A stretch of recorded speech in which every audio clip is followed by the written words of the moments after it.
जहां में अहले ईमान सूरत खुर्शीद जीते हैं, इधर डूबे उधर निकले, उधर डूबे इधर निकले। मसायब में उलझ कर मुस्कराना मेरी फितरत है, मुझे नाकामियों पर अश्क बरसाना नहीं आता, मुझे नाकामियों पर अश्क बरसाना नहीं आता। साहिब में उलझ कर मुस्कराना मेरी फितरत है, मसायब में उलझ कर मुस्कराना मेरी फितरत है। अल्लाह इंदहु इल्मुस्साआ बिल यकीन। इन्ना অত্যন্ত গুরুত্ব বোঝানোর জন্য ইন্না শব্দটি ব্যবহার করা হয়। আল্লাহর কাছেই একমাত্র আছে কিয়ামত কখন সংঘটিত হবে তার ধারণা, তার ইলম, তার বাস্তব দিন তারিখ একমাত্র আল্লাহর কাছেই জানা আছে, নির্ধারিত করে রেখেছেন আমার আল্লাহ, কাউকে জানতে দেন নাই। তো এই সাহাবী বলে, হুজুর কিয়ামত কখন কায়েম হবে? তাহলে সে কিয়ামতের দিন তারিখ জিজ্ঞাসা নেই, কখন কায়েম হবে, কোন ঘটনার পরিপ্রেক্ষিতে কায়েম হবে এটা জানতে চাইছেন।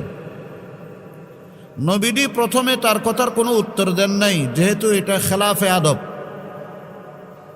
আমি আপনাদেরকে নিয়ে কিছু দিনে আলোচনায় লিপ্ত, এই সময় যদি বাইরের থেকে কোনো এক লোক এসে আমার কাছে মাসলা জিজ্ঞেস করে, তার জিজ্ঞেস করাটাও অসৌজন্যতা, আমার উত্তর দেওয়াটা ডবল অসৌজন্যতা। কারণ আমি তো আপনাদেরকে নিয়ে খুব গুরুত্বপূর্ণ কাজে আছি। নবীজি বলেন, মজলিস খতম হওয়ার পরে জিজ্ঞেস করলেন, আইনা সাইল, প্রশ্নকারী কই? সে বলে, হুজুর আমি আছি। নবীজি বলেন, ইদা জুইয়াতিল আমানাতু ফান্তাদিরিস সাআ, যখন আমানতদার আমানতকে খেয়ানত করতে শুরু করবে, আমানত বরবাদ করবে, তখন কিয়ামত কায়েম হয়ে যাবে। তাহলে আমানতের খেয়ানত এটা কিয়ামতের আলামত।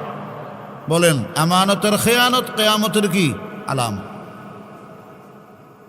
আবার প্রশ্ন করে, ওয়া কাইফা ইযাতুহা ইয়া রাসূলুল্লাহ, হুজুর কিয়ামতের আলামত তো আমানতের খেয়ানত বললেন, আমানতটা কিভাবে খেয়ানত হবে? নবীজি বলেন, ইযা উসিদাল আমরু ইলা গায়রি আহলিহি ফান্তাযিরিস সাআ,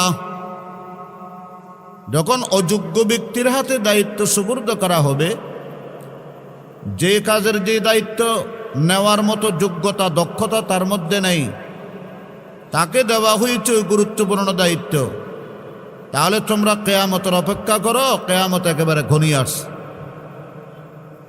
এখানে আপনাদেরকে জানিয়ে রাখি, কিয়ামতের নির্দিষ্ট তারিখ একমাত্র আল্লাহর কাছেই আছে, এটা কাউকে জানাই দেয় নাই। ফি খামসিন লা ইয়ালামুহুন্না ইল্লাল্লাহ, পাঁচটা বিষয় আল্লাহ ছাড়া কেউ জানে না, জানতে পারে না। তবে আলামত আছে, নিশানি আছে। যেমন একটি নিশানি লাল বাতাস, রিহান হামরা, রক্ত বৃষ্টি, অতিবৃষ্টি, শিলাবৃষ্টি, পাথর বৃষ্টি। আরেকটি গুরুত্বপূর্ণ হলো ভূমিকম্প, ভূমিধস। আরেকটি গুরুত্বপূর্ণ আলামত হলো, নিশানি হলো, মানুষের মধ্যে অস্থিরতা বিরাজ করবে। ধনী ধন দৌলত থাকার পরও অস্থির থাকবে, আর গরিব যারা আছে এরা গরবত নিয়ে অস্থির থাকবে। গরিবও অস্থির, ধনীও অস্থির, বেকারার, স্থিরতা নাই। এটাও বড় কিয়ামতের আলামত। দিয়ানত থাকবে না, ব্যবসায়ীর মধ্যে দিয়ানত নেই, খেয়ানত। মুনাফাখোর, কালোবাজারি, সিন্ডিকেট, দ্রব্যমূল্যের ঊর্ধ্বগতি, এই সমস্ত জিনিস আজকে আমাদের মধ্যে কম না বেশি, নাগালের বাইরে, হাত দেওয়া যায় না কোনো জিনিসের দাম। মধ্যবিত্ত যারা আছে তাদের না বিশ্বাস, যান যায় যায় অবস্থা, আয় নেই কিন্তু ব্যয় অতিরিক্ত, কিয়ামতের আলামত। মানুষের মধ্যে দিয়ানতদারি থাকবে না, আমানতদারি থাকবে না। সম্মানিত ব্যবসায়ীবৃন্দ, আপনাদেরকে বলি, ইসলামী মুআশারাত, ইসলামী অর্থনীতির পরিভাষায়, ইসলামী অর্থনীতির পরিভাষায় ব্যবসা এটাকে ইবাদত বলা হয়েছে। কিন্তু কিছু অসাধু ব্যবসায়ী এটাকে নাফরমানিতে পরিণত করেছে, ইবাদতের পবিত্রতা অপবিত্র করে ফেলেছে। সব জায়গার মধ্যে সিন্ডিকেট, এক গাড়ি বালু আনবেন তার মধ্যেও সিন্ডিকেট, ময়লা বিক্রির মধ্যেও সিন্ডিকেট, মুনাফাখুরি, জালিয়াতি, এই কি বলে যে স্টক করে রাখা, মার্কেটের মধ্যে দাম বাড়াইয়ে দেওয়া, ইহতেকার যেটাকে বলা হয়। অথচ নবীজি বলেন, সত্যকার আমানতদার দিয়ানতদার ব্যবসায়ী মা'আন নবিয়্যিন ওয়াস সিদ্দীকিন ওয়াস শুহাদা, তাদের হাসর হবে নবীদের সাথে, সিদ্দিকের সাথে, শহীদের সাথে। কিন্তু এই ব্যবসায়ী নেই, দিয়ানত নেই, খেয়ানত। মুহতারাম হাজিরিন, এই যে ভূমিকম্প, আপনারা জানেন গত 21শে নভেম্বর ঢাকার বুকে একদিনে 4 বার ভূমিকম্প হয়েছে, গত বৃহস্পতিবারও হয়েছে। সারা ঢাকা জুড়ে এখন মানুষ আতঙ্কে আতঙ্কিত। এই ভূমিকম্পই তো একদিন এই পৃথিবীর কিয়ামত ঘটাবে। এই ভূমিকম্পর কারণেই এই পৃথিবী মহাপ্রলয় হয়ে যাবে, তস নস হয়ে যাবে। নবীজি সাল্লাল্লাহু আলাইহি ওয়াসাল্লাম বলেন, যখন জমিন মানুষের নাফরমানি, বেওয়াফাই, আল্লাহর সাথে নাফরমানি, আল্লাহর সাথে বেওয়াফাই, শিরিকের গুনাহ এবং অন্যান্য কবিরা গুনাহ, চারিত্রিকভাবে অবক্ষয়, অবনতি, সীমা অতিক্রম করবে, তখন জমিন নাড়াচাড়া করে হেলে দুলে জানাইয়া দিবে, তোমরা আমার পিঠে থাকার যোগ্য নয়, আমি আর তোমাদেরকে বইতে পারবো না, আমার আর সহ্য হচ্ছে না তোমাদের পাপ, তোমাদের অনাচার, তোমাদের অবিচার, তোমাদের পাপাচার। তখন ভূমিকম্প হয়। মানুষ বলে যে হুজুর একটু দোয়া করেন ভূমিকম্প যেন কম হয়। আমরা বলি এটা তো আল্লাহর কানুন, প্রকৃতিকে আল্লাহ পাক এই নির্দেশনা দিয়ে রেখেছেন। মা যাহারা মিনহাল ফিতান ইল্লা উখিযা বিহিমুস সানাহ ওয়া মা যাহারা ফীহিম আর-রুব ইল্লা যাহারা ফীহিম আর-রুসা। আমাদের পাপ এখন আল্লাহর জমিন আর বরদাস্ত করতে পারতেছে না। রাত দিন 24টা ঘন্টা আমরা পাপাচারে লিপ্ত, হয়তো সামগ্রিক, হয়তো একাকী, হয়তো মানুষের সামনে, হয়তো রাতের অন্ধকারে। মুহতারাম হাজিরিন,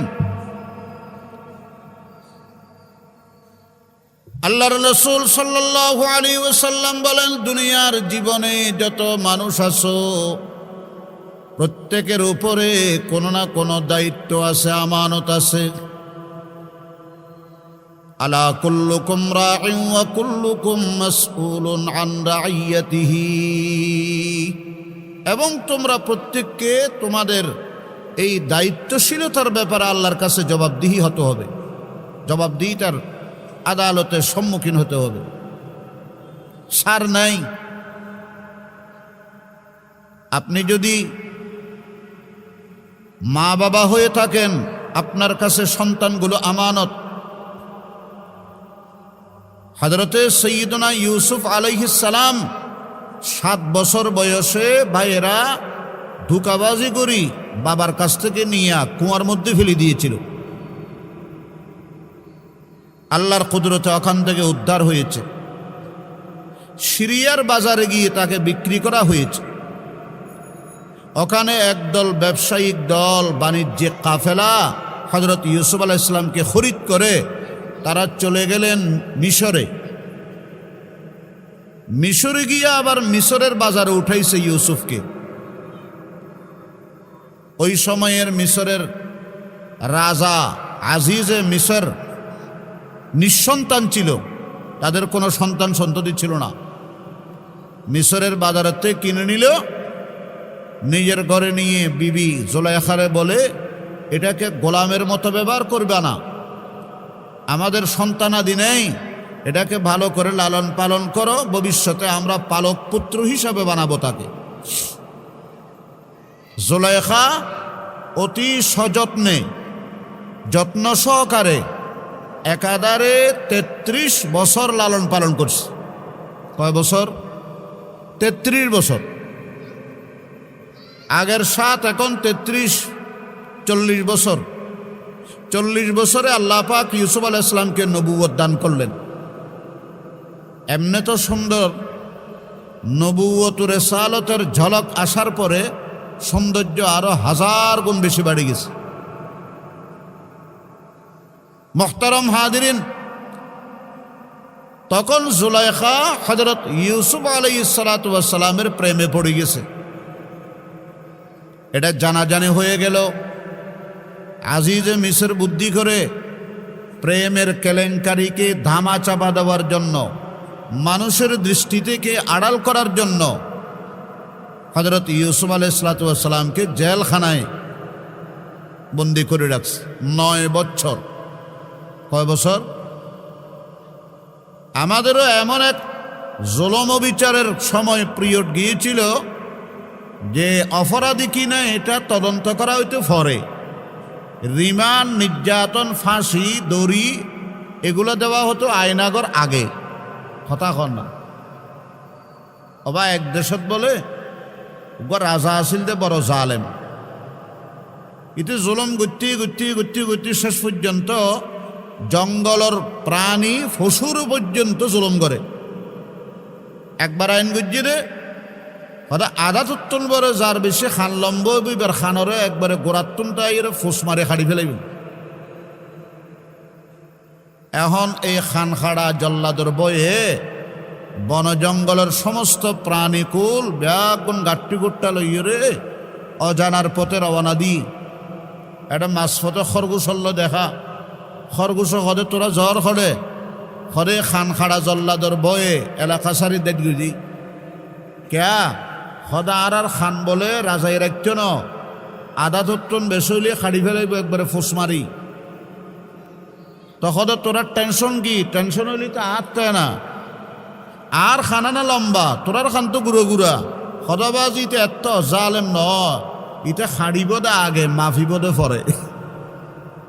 খাড়িব দে আগে মাফিব দে কি? জেলত দিব দে আগে, রিমান্ডত দিব দে আগে, আয়নাগরত আগে, মামলা হতাহনা মামলা। তবে মনে রাখবেন, সেই দিন আমার একজনে বলে যে হুজুর অমুক সরকারে তো আলেমলেরও বেশি নির্যাতন বুঝছি, বেশি জেলত বুঝছি। আর দ কথা তো ঠিক।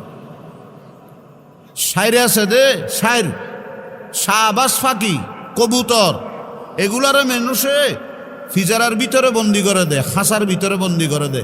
খাওয়ারও কোনোদিন মানুষে খাঁচাত পরে মামাতে ওনারা ফাইকিনন্দে বাসার সৌন্দর্যল্লাই তোতা ময়না সার ওনারা খাঁচাত বন্দি করেন যেন ফাইকুত্তুন বড় খাঁচার দাম বেশি। হয়তোর খাঁচার ভিতরে পিজারার ভিতরে থাকে, কিন্তু কাউয়ারও কোনো দিন পিজারার ভিতরে বন্দি করে দেখেন না। এই ডাস্টবিনের তাই বোধ নালা নর্দমার ডেফার ফোঁসা দুর্গন্ধ জাগার এটা খাদ্য তার থাকিবও তো এসে। जहां में अहले ईमान सूरत खुर्शीद जीते हैं, इधर डूबे उधर निकले, उधर डूबे इधर निकले। ইমানদার আকাশের সূর্যের মতো, ইবের অস্ত নাই, ইবের শুধু উদয় আর উদয়। এক দেশের মধ্যে ডুবের আর এক দেশ তুলের। সুবহানাল্লাহ। এক জায়গায় ডুবিল আর 10 দেশত কি উদয়র। जहां में अहले ईमान सूरत खुर्शीद जीते हैं, इधर डूबे उधर निकले, उधर डूबे इधर निकले। मसायब में उलझ कर मुस्कराना मेरी फितरत है, मुझे नाकामियों पर अश्क बरसाना नहीं आता, मुझे नाकामियों पर अश्क बरसाना नहीं आता। ভালো করে বুঝেন, প্রত্যেকের উপরে আমানতদারিতা আছে। এরপরে নিরপরাধ, সম্পূর্ণ নিরপরাধ সাব্যস্ত হইয়া, নির্দোষ প্রমাণিত হইয়া হযরতে ইউসুফ আলাইহিস সালাতু ওয়াস সালাম জেলখানা থেকে, জালিমের কারাগার থেকে মুক্তি লাভ করলেন। অতঃপর অতি সম্মানে তিনি 14 বছর রাষ্ট্র পরিচালনার দায়িত্ব পেলেন। সুবহানাল্লাহ। এভাবে বলতে গেলে প্রায় 70 বছর অতিবাহিত হয়ে গেছে। বাবার লগে সন্তানের দেখা নাই, সাক্ষাৎ নাই, জিন্দা আছে না মারা গেছে এটাও জানে না ইয়াকুব নবী, সুস্থ আছে না অসুস্থ, কারাগারে আছে না আয়নাগরে না বন্দিশালায়, কোন শালায় আছে জানে না। 70 বছর বাদে খবর পাই যে আমার ইউসুফ তো জিন্দা আছে, সুস্থ আছে, নিরাপদে আছে, আলহামদুলিল্লাহ এখন মিশরের রাজা। গোটা দেশের অর্থনীতি, ভঙ্গুর অর্থনীতির কন্ট্রোল করি স্বাবলম্বী বানায় ফেলে উচ্চবিত্ত দেশ হিসাবে। আলহামদুলিল্লাহ এই মিশর এখনো পর্যন্ত ইউসুফ আলাইহিস সালামের অবদান। হদবা অনরা কোরআন অলল, ইসলাম অলল, অনরা দিন ধর্ম লইয়ের থাকন, মল্লি জানাজা ভরাইবিয়া, ওলি আজান দিবা, আর ফাতিহা দুরুজ করাইম। 7 দিন না, 11 দিন না, 20 দিন না, 30 দিন না, একটাং বারে থাকব আর একটাং ব্যস্তর ভিতরে গলিব, টাক্কা দিয়েরও হইব দেওয়া। অনার বাপ্ত অবস্থা বেশি বালা নয়, আজ 270 বাইর করি নেওয়া ভারী, ডর মিক্কে চাই ফাতিয়া দাও। আচ্ছা বেচারা দারুদার করি গরিব মানুষ খজ্জ দিয়ে রে, খজ্জ লইয়ে রে গজ্জি এবার খদা আজ জান না মতন বার হলে কিব, আজ ব্যস্ত দুয়ারে ফসান নেওয়া ভারী, আরোগ্য দাও। করতে করতে 40 দিন পর্যন্ত মৌলী সাহেবে ফেট বড়ি খাই। আর কোরআন বেশি নখাই। কোরআনই বললে কনস্টিটিউশন বুক, দেশের সর্বোচ্চ আইনের কিতাবের নাম বলতে কোরআন। ইন্না নাহনু নাযালনা যিকরা ওয়া ইন্না লাহু লাহাফিজুন। কোরআনের শব্দ, কোরআনের অর্থ সব কিছু হেফাজতের জিম্মেদারি নিয়েছেন কে? আল্লাহ। এটা কনস্টিটিউশন বুক, সর্বোচ্চ দেশের আইনের বইকে কনস্টিটিউশন বুক বলে। আল্লাহর জমিনের মধ্যে সবচেয়ে বড় আইনের বই হলো কোরআন। হালে কোরআন ইবে জরুরিলি জারি বেল্লান, ইব গাছ জর জারিয়ের বালা করিব, গোড়া জাতির অন্তরর বোখার অন্তর জর ইনশাল্লাহ ভালো করে দিব। ওয়া শিফাউল লিমা ফিস সুদূর ওয়া ইয়াশফি সুদূরা কওমিন মুমিনিন, সিনার রোগ বালা করিব। মুহতারাম হাজিরিন, এই কোরআনে করিম যারা হাফেজ, তারা লকব হাফেজ ইয়ান হতৈশি আবেশ সাহাব, আবেশ সাহাব, আবেশ সাহাব কোন দে? আল্লাহর 99 নামের মধ্যে একটা নাম হল হাফেজ। আল্লাহ যারা আর 30 পারা কোরআনেরও বুকল লইব, আয় তারার উপর এত খুশি দি, আয় আর নাম্মান তারার দান করলাম। সুবহানাল্লাহ। এই কোরআনের হাফেজ, হাফেজে কোরআন।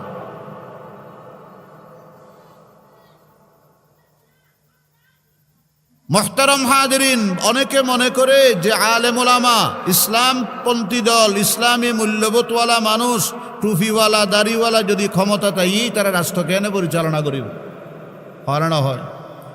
আমি বলি, পাকিস্তানের মধ্যে জমিয়ত ওলামা ইসলাম পাকিস্তানের যিনি বর্তমান প্রাদেশিক মন্ত্রী এবং আমির হযরত ফজলুর রহমান, আল্লামা ফজলুর রহমান, ওনার আব্বা আসিল দে মৌলানা মুফতি মাহমুদ।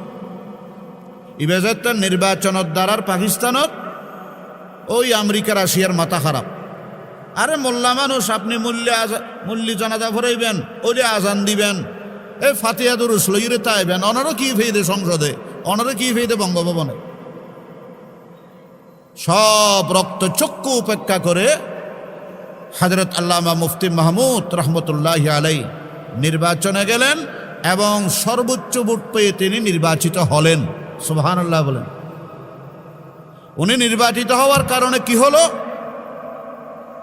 বিশাল প্রটোকল নিয়া, রাষ্ট্রীয় বাহিনী নিয়া, আগে পিছে বিভিন্ন বাহিনী, মন্ত্রী যদি, প্রদেশের গভর্নর যদি কোথাও যায়, ওখানে ডিসি, এসপি, ডিজিএফআই, এনএসআই, গোয়েন্দা সংস্থা, তারপরে কি বলে যে আরও যে সমস্ত সিভিল প্রশাসন সবগুলা, এমনকি ডাক্তার পর্যন্ত, ফায়ার সার্ভিসের অফিসার পর্যন্ত, বস পর্যন্ত ফোঁয়ারা দূরে। একবার বলে জঙ্গলের ভিতর দিয়ে যার হুজুর রেয়ান দিলি এলে ভালো হইব। আর বাবা যারা এই ফরিদুল আলম সাহেব, এই আর নানার বর মোহব্বতের মানুষ, এবং আর হযরত আল্লামা রশিদ আহমদ সাহেব হুজুর, ওর মুরব্বী হল নকশা কদমে চলি এরা এসে দে। হুজুরের আব্বার নামে মৌলবীর চর। এই মৌলানা আসিল দে দেওবন্দি আলেম একজনেই। দোনো মুরব্বীরা হইন দিয়ে দেয় বললাম, না আইয়েন ইনশাল্লাহ, আইয়েন না আইয়েন।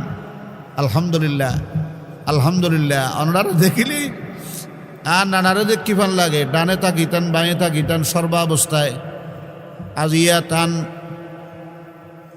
বেটাদের মাদ্রাসার জলসা, ওনারা ঈশ্বন এলাকার মুরব্বী হলুন, দেখিদ্দুন ব্যাগুন এই এলাকার অত্যন্ত সম্মানিত মানুষ। আল্লাহ ওনার হায়াত দরাজ করুক, মাদ্রাসারও কবুল করুক, আমিন হই বেগুনে। তো বলে একবার এরকম যাইতেছে, হঠাৎ করি নামাজের টাইম হয়ে গেছে, বলে যে গাড়ি থামাও। তো প্রোটোকল অফিসার হলে, হুজুর স্যার এখানে তো জঙ্গল, আরে জঙ্গল লিখিয়েছে থামেন।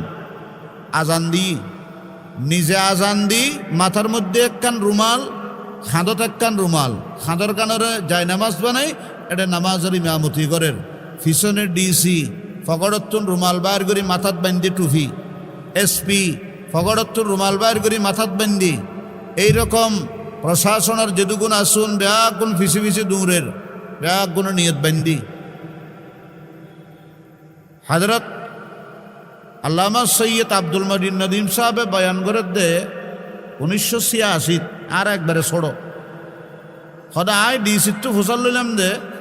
এই সফরের মধ্যে সদা আমিও আছি, ডিসির তো হানে হানে ফুসাল লই দিয়ে, ডিসি সাহেব ওজু আসেনি না, এনে নিয়ত বান্ধব দে। তো ডিসি সাহেবে প্রথমে মুস্কিয়ান শি পরে সগতি ফানি বার করছি। সদায় মানুষ এবার যেদিনই তো সদায় মন্ত্রী হইয়ে, এদিন আর সদায় গরত্তুন উজু বানাই বাইরে। আল্লাহু আকবার।